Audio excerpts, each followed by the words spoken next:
জীবনের সর্বক্ষেত্রেই পরিচ্ছন্ন থাকতে হয়। বাইরেও যেমন পরিচ্ছন্নতার প্রয়োজন, তেমনি প্রয়োজন অন্তরের শুচিও। তাই কাম, ক্রোধ, লোভ, অহংকার বাড়ে এমন সব চিন্তা থেকে মনকে দূরে রাখতে পারলেই মন শুদ্ধ হয়। সদ্গুণ এবং অসৎ ভাব একই সঙ্গে থাকতে পারে না। মানুষের উপর সুচিতার ভাব এতটাই গভীর যে তা মানুষের চরিত্রকেই আমূল পরিবর্তন করে দেয়।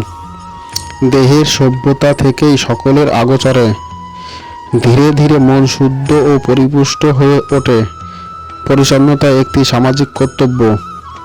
অপরিচ্ছন্নতা থেকে মানুষের দেহে প্রচুর রোগের সৃষ্টি হয়। পরিচ্ছন্নতার অভাবে তা দ্রুত চতুর্দিকে ছড়িয়ে পড়ে। পরিষ্কার থাকার অভ্যাস করলে সবাই ভালোবাসে এবং রোগও সবার থেকে দূরে থাকে।